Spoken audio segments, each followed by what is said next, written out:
Olá, professora. Nosso grupo é composto por 7 pessoas. 3 pessoas ficaram encarregadas da gravação, de editar o vídeo, 2 pelo roteiro e eu e Carol como responsável por entrevistar. Bom, a nossa entrevistada foi a professora Camila. Ela trouxe as contribuições dela como professora, como gestora e empresária e espero que a senhora goste.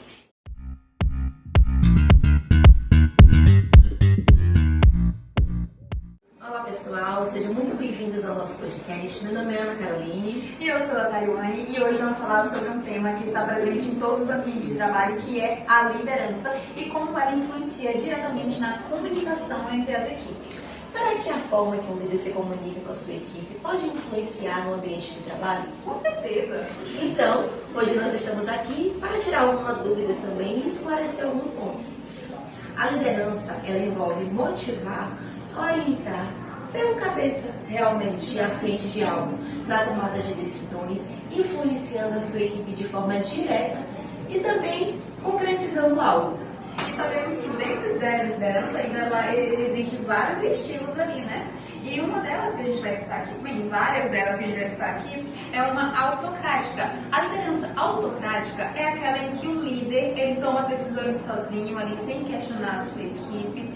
Isso pode ser muito bom ali para o estado de emergência, porém ele acaba dando aquela desanimada na equipe. Outro estilo de liderança que temos também é a democrática. Já essa, ela envolve a participação da equipe, ela envolve ali que o grupo também tenha participação nas tomadas de decisões, promovendo ali o engajamento. Porém, esse estilo de liderança, ele pode tornar o processo um pouquinho mais lento. O próximo que temos, entre vários, é o liberal. Já o liberal, ele, como o próprio nome já diz, ele dá liberdade ali para a sua equipe, para tomar decisões, deixando um pouquinho as rédeas um pouquinho mais frouxa.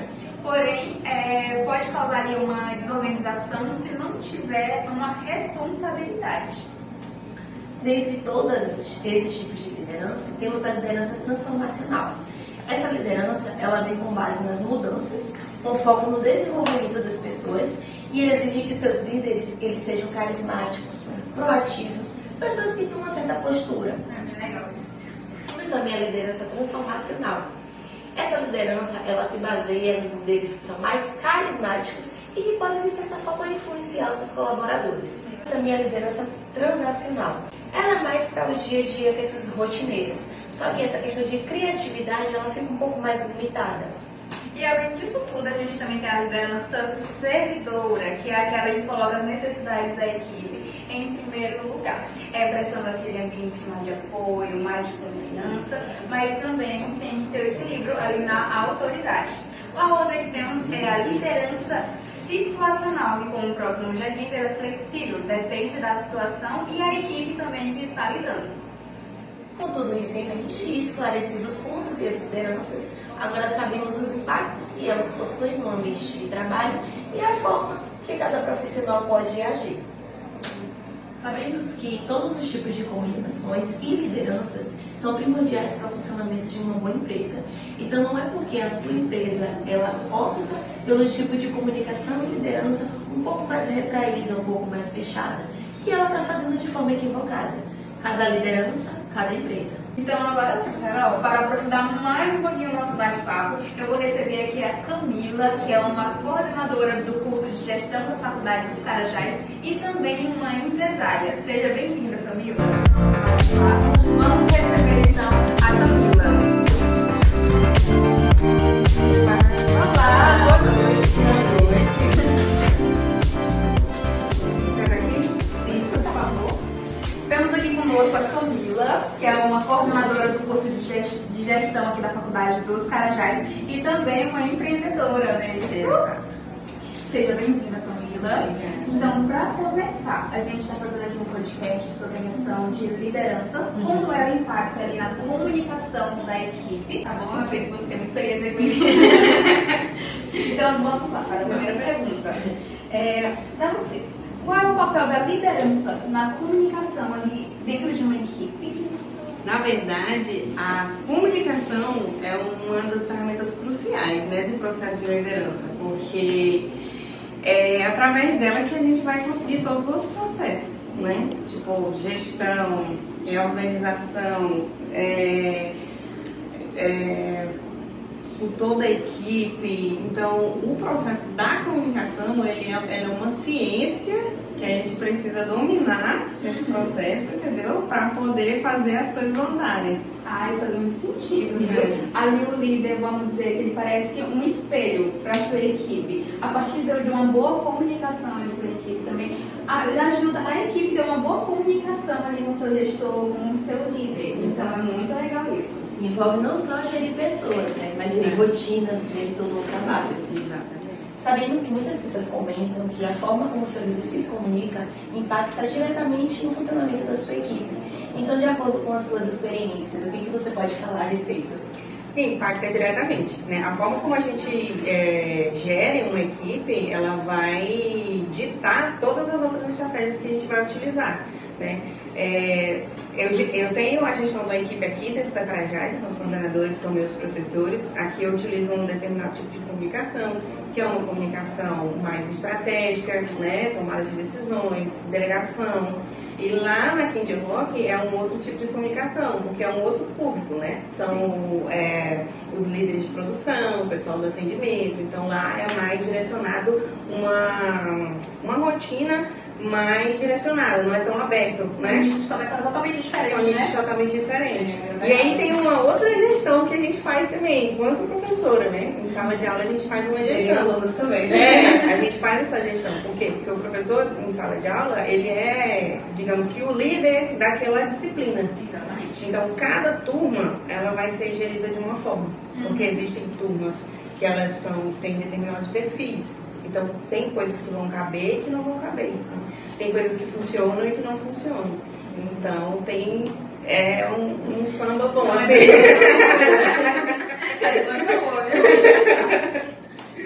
E a gente sabe, agora ele explicou também, que existe estilo diferente ali de liderança. E para você, como esses estilos ele influencia a partir do poder só na mão do líder, ali da democratização, ali do papel do líder em frente à sua equipe? Olha, assim, em todos esses anos como administradora e toda a minha experiência, não existe uma forma só de liderar. Não existe, né? Existem momentos. Então, na grande parte da minha profissão, eu sou transformacional, né? Eu sou uma liderança mais aberta, eu sou uma liderança mais simpática, né? E tudo mais. Mas existem situações e situações. Às vezes não dá para ser tão aberta. Às vezes a ditadura tem que comer em cima, porque senão, dependendo do perfil, não vai andar.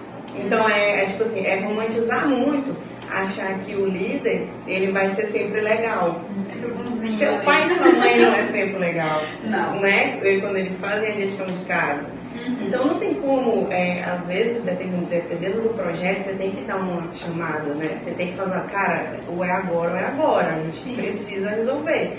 E aí vai essas utilizações, mas são estratégias, né? Que é necessário pensar. Uma coisa que é muito importante, já que a gente está se tratando de comunicação e liderança, é a gente falar sobre autoconhecimento, né?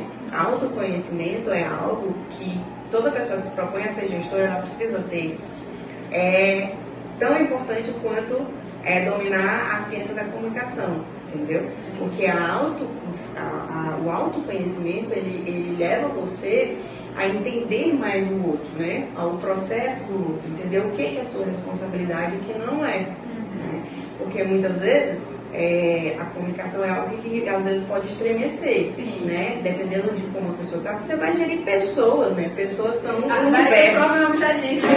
Cada um é um universo, então às vezes ele pode não estar bem, às vezes ele pode estar passando por algum problema. Todo mundo está vivendo uma batalha, né? E aí o meio termo disso é que o gestor precisa ser bom, entendeu? Precisa estar intermediando. Precisa estar intermediando, ele precisa ter um equilíbrio nesse processo. Nossa, e essa parte é muito interessante. Ou seja, cada vibe ela vai dar um estilo diferente. Ele vai de acordo com o tipo. A comunicação ela é muito importante, né? Como a gente já vem falando todo esse tempo. Mas, na sua opinião, qual é o erro que o líder ele comete, um erro primordial em relação à comunicação com seus colaboradores, os seus internos e as pessoas que estão ali com ele no dia a dia? Olha, eu acho que é a falta, né, dela no sentido de simplesmente reportar alguma coisa e não explicar. Hoje, a gente ainda tem as questões de que a gente trabalha com gerações, né? Existe aí a geração Z, milênio, X, Y, vai embora, beta, né? Geração Z, inclusive, já está ficando até mais velha, né? Tá vindo aí a Y e tudo mais. Então, essa comunicação, igual eu falo, a ciência da comunicação, ela vai abranger vários aspectos, né? Qual é o perfil da pessoa que você está falando? O que você precisa dela? Né? Qual é a estratégia que você vai utilizar? Com quem ela está trabalhando? Qual é a equipe que você escolheu? Porque, tipo assim, a liderança, a gestão, quando o grupo vai bem, tá todo mundo muito feliz. É mérito de todo mundo. Mas quando o grupo vai mal, tende-se a apontar o culpado. E não existe o culpado, né? Enquanto o principal culpado é o gestor. Ou por ele não ter escolhido as pessoas certas, ou por ele não ter colocado o trabalho certo. Então ainda faz parte disso você saber escolher quem são as pessoas que estarão em determinado lugar. Fulano é bom para isso, ciclano é bom para aquilo, esse aqui vai dar bem aqui, esse aqui precisa trabalhar com isso, e esse aqui é importante, então dá para ajustar. Eu colocar esse para trabalhar com esse aqui vai aprender, entendeu? E aí vai se desenvolvendo. Se trabalha com desenvolvimento de pessoas, sempre, o tempo inteiro, entendeu? Isso é algo que fica automático no decorrer, né? Vocês olham assim para mim e mas é porque tem os anos de estrada. Então, assim, o problema da comunicação é a falta dela. Porque existem pessoas que trabalham por diversos tipos motivacionais, né? Eu trabalho às vezes por dinheiro, eu trabalho às vezes por reconhecimento, eu trabalho às vezes por propósito, e é minha obrigação saber isso, né? Olha, fulano trabalha por propósito, então vamos botar aqui que vai dar certo. Até para saber qual é o caminho a seguir ali, né? Qual é o caminho a seguir. Então, se você não mostra o propósito para essa pessoa, ela não vai fazer, ela não vai entender. Verdade. Entendeu? E vendo a professora falar, a gente consegue até trazer para a nossa vida, para a nossa experiência, para o nosso dia a dia. Que é o que a gente está trazendo aqui de fato hoje, né? O que a gente está vivendo, as experiências que ela tem para agregar o nosso currículo, a nossa vida. Exatamente. Em sala de aula, por exemplo, o que acontece? Muitas vezes a gente fala, a gente vai fazer tal projeto de extensão. Aí o aluno fala, que isso? Não tá inventando esse negócio, né? Tipo, vamos dar um exemplo recente. Ainda que a gente levou os alunos na aldeia, né? A gente fez um projeto, arrumou tudo e levou os alunos na aldeia.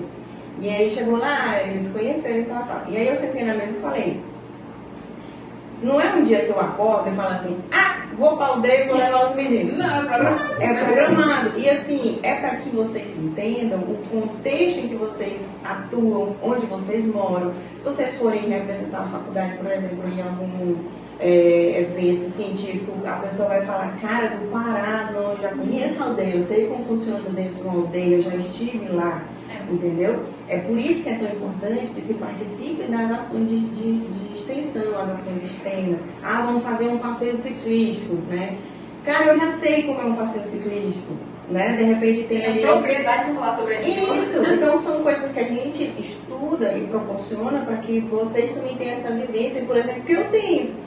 Que é igual eu chego em sala de aula e falo assim, cara, na época que eu estava na faculdade, o pessoal falava, vamos bater da boa na esquina. Eu ia, porque tem um negócio, tem um network a ser feito nisso, você vai conhecer as pessoas que estão lá, você vai conhecer, vai fazer contatos, né? Você vai entender. Então, assim, com o tempo vocês vão ficar assim também, né? Pelo menos é o meu objetivo. Falando agora sobre metas e projetos. A gente sabe que a questão da liderança não é fácil. As pessoas são cobradas, precisam entregar, tem prazos e resultados, né? E diante disso, a forma que um líder ele se comunica com o seu colaborador, com a pessoa que está ali ao seu lado, você acha que a questão da cobrança, a forma que ela é levada, impacta no resultado? Claro, impacta demais. Dependendo do nicho, né, vai impactar bastante. Assim, eu já trabalho, quando a gente fala em meta, eu sempre lembro muito porque eu já trabalhei em banco, né? Banco, dia 30, eles te parabenizam, dia 1º ele já começa. Então, assim, é o que eu falo muito para os meus alunos, para todo mundo. A pessoa fala, eu queria empreender. Eu falo, cara, você tem que ter perfil, né? Se tu tem perfil de banco, tu vai arrasar. É aquilo ali. Se tu não tem, faz outra coisa, vê onde você vai para não adoecer. Sim. Né? Porque não é que tipo assim, fulano ficou, odeia trabalhar em tal lugar. Trabalhar é ruim, todo mundo queria ser, né, herdeiro. E não é nem ser o dono, é ser herdeiro mesmo. Realmente não tem trabalho. Né? É só filho do dono, é verdade. Mas assim, com relação às questões de meta, essa comunicação é estratégica, né? Porque se você trabalha com professores, por exemplo, eu tenho determinado tipo de meta com aqueles professores, é necessário explicar, dizer o porquê, quais são os pontos, do que se precisa, porque é uma galera que está aí no nível mais elevado, né, de conhecimento tipo, eles não vão fazer porque tu tá mandando, entendeu? Exatamente. Se tu trabalha com determinado tipo de público, né, que fala, cara, tem que vender, né, tipo, banco, é pauleiro, porque senão não vai, né? Aí entra muito na questão motivacional, né? Motivacional, dá o bumbum, né? O café da manhã. Isso, cara, é muito, né? Isso não é motivacional. A pessoa, ela se motiva por ela tem os porquês dela, né? Talvez ela esteja desmotivada, de repente eu tenho alguém que sempre foi muito bom, desmotivou, o que aconteceu, né? Pode ser problema familiar, pode ser falta de reconhecimento, pode ser 1 milhão de coisas, é sempre pode ser uma surpresa, uma coisa que tu nunca imaginou. Então é necessário entender, é igual eu falei, né? A sua equipe, que ponto eles estão, como eles funcionam e se eles prestam para aquilo. Exatamente. Né? Aí tá no desafio do gestor. Exato. Você entender e se a pessoa presta para aquilo. Porque tem gente que não serve para ser líder, por exemplo. Tem gente que não vai, ele não quer, ele prefere ficar, é perfil, né? Ele é uma pessoa pior, ele é incompetente? Não! Esse é o jeito da pessoa, É o perfil da pessoa. Tem gente que gosta de ficar ali, na maciotinha, vou fazer o que Você fala pra mim que eu faço. Então assim, é os estilos, é o perfil da pessoa. E isso na comunicação tem que ser muito direcionado. Observado bem, né? Então, Camila, nossa conversa vai chegando ao fim, até porque não pode se prolongar muito. Mas antes disso, eu queria pedir para você uma dica para futuros líderes, aquele que quer se tornar um pouquinho mais claro, mais acessível, ali, mais ouvinte aos seus colaboradores. Mas Camila. Obrigada. Dê uma dica aí para nós. Cara, tem que estudar pra caramba. Estuda muito. Tem que gostar. E quando eu digo gostar, desenvolver a estabilidade, né? Eu falei, é ruim trabalhar, para alguns é ruim estudar, mas é necessário. Então, no empreendedorismo a gente sempre fala, né? Não existe a pessoa fala assim, ele é um gestor nato, ele nasceu, não. Talento importa, é bom quando a pessoa tem. Mas sem talento, sem o esforço, o talento dela não vai servir de muita coisa. Verdade. Então é necessário desenvolver a estabilidade, desenvolver a habilidade de leitura. E aí atuo da melhor forma, né? Não é à toa que eu também estou fazendo psicologia. Mas eu faço psicologia não porque eu vou mudar de profissão, é porque o processo de aprendizado da psicologia me tornou uma líder melhor. Nesse contexto. Eu acredito, porque ajuda a entender mais um pouquinho as pessoas. Isso, né? E é assim mesmo, né? Também. Exato. Eu falo assim, cara, sempre gostei muito, né, da gestão, da liderança. Antes de saber o que era ser gestor, eu já queria ser. Mas a parte da psicologia organizacional que cabe ao curso da gestão, ela não é tão, né, profunda nesse sentido. E aí a gente, né, tem que procurar especializações e tudo mais. E aí casou que, né, dentro da Carajás tem um curso, falei, cara, eu vou fazer. E me tornei uma líder muito melhor depois desse conhecimento. Muito interessante também essa forma de adaptação. Isso. Porque cada pessoa ali tem o seu estilo, tem a sua vibe ali, vamos dizer. Então, para se tornar uma boa gestora, um líder, você tem que conhecer ali cada estilo de cada É quase ser um psicólogo. Gente, Porque a verdade. gente tem que aprender a escutar. Eu tenho eu tomo decisões de forma muito rápida, né? A minha cabeça pensa muita coisa ao mesmo tempo, assim. Várias abas abertas. Muitas abas abertas. Então, o que a psicologia me ensinou de mais importante para mim foi a questão do escutar. Parar para escutar. Porque com experiência, né, pode acontecer, já aconteceu algumas vezes eu falar, eu já sei o que é isso, eu vou resolver. Mas eu preciso que a pessoa termine de falar para eu dar a solução, que às vezes é a que eu achava que era e às vezes não, né? Posso me surpreender. Mas o escutar, né, já é muito importante no processo. Vão mesmo, procuram. Tipo, eu tô com dificuldade disso, taca no Google, vocês têm o celular na mão, não vai no TikTok não, vai no Google, entendeu? Procura, se informa, tenha curiosidade, o que é isso aqui, como funciona? Essa biblioteca, caramba, que bonita a biblioteca, como será que funciona? Será que eles compram o livro e já jogam ali? Aí as meninas estão ali para responder, ó. Vocês têm um mundo de informações na mão, que de repente o processo de um tombamento de livro vai ajudar vocês lá no futuro a resolver uma solução em algum lugar, de estoque, por exemplo, entendeu? Verdade. Então, assim, é muito isso, sentei aqui, vou tomar um sorvete, aí tu vê como funciona o processo.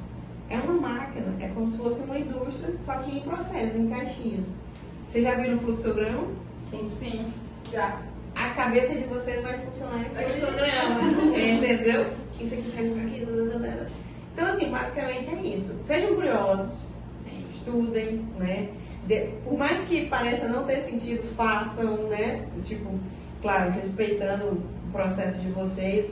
E autoconhecimento, olhe para dentro. Dentro de vocês tem sempre todas as respostas, tá? Eu confio em fazer isso aqui, eu acho que é isso aqui. Além da teoria, da prática, também existe o feeling, né? Porque não adianta também eu querer ser doido, perturbado, né? Eu querer correr 24 horas por dia, se esse não é meu perfil. Eu vou me machucar, né? Então, assim, por onde eu vou, né? Eu sou mais de ter... Eu, por exemplo, eu sempre quis ser empresária, me tornei empresária. Depois eu falei, agora eu quero ser CLT, né? Quero ser CLT, né? Nunca pensei em ser professora, mas as pessoas falavam, vai ser professora, é muito legal, as poucas aulas que eu dei me convidaram para ser. Descobri que eu gosto muito de ser professora. Eu acho muito legal quando eu vejo vocês fazendo esse tipo de ação. Meninas que falam tão bem assim. Eu vi que vocês nem leram aí o negócio. É só apoio. Então, assim, eu fico muito feliz. E aí, qual é o processo da motivação? É a professora olhar e ver que o que a gente está fazendo está dando resultado. A gente foi hoje no presídio, tinha as nossas alunas lá, que estão lá na enfermagem. Teve o julgamento lá, tinha a aluna nossa lá do lado da juíza, estagiando. Então, isso é legal, esse é orgulho, entendeu? Quando eu vejo vocês, né? Professora, eu estou empreendendo, eu estou em tal emprego. Vocês veem que os alunos da gestão, eles não chegam no sexto período sem serem assediados pelas empresas. Verdade. Eu mando vaga de estágio, eles não querem, eles escolhem. Os alunos da gestão, eles ganham às vezes até mais do que outros alunos de outros cursos. Porque são pessoas que têm acesso à cultura, né? Esses livros do Harry Potter, essas coisinhas que estão aí, não é à toa também. Acesso à cultura, à educação. Agrega um pouquinho na nossa... Vocês sabem se portar, entendeu? Você às vezes me vê no corredor, que agora vocês estão no primeiro, mas daqui pra frente vocês provavelmente vão ver no corredor falando assim, que roupa é essa? Né? Assim, que é isso? Esse um gestor não se veste assim. Então são pequenas coisinhas que a gente vai ajustando, que quando chega na hora de mostrar o currículo e na entrevista, o cara fala, não tem como não, é cara já. Então, Vila, suas dicas são muito valiosas, gente, são muito inspiradoras, tá? Muito práticas também. Que bom, eu fico honrada de ter sido convidada. E que a gente vai trazer, né, para nossa vida, para o nosso dia a dia e futuramente no nosso ambiente de trabalho. Se precisar, vocês sabem onde eu fico. Eu queria te agradecer pela sua contribuição, por tudo que você trouxe até aqui, né? Não só pelas palavras, como gestora, como uma pessoa empreendedora, mas como uma pessoa que está dando dicas realmente para quem quer ter um bom futuro, para quem quer ser um bom líder, tá bom? E encerramos por aqui. Obrigada. Muito obrigada pela audiência e sigam a gente para mais episódios como esse.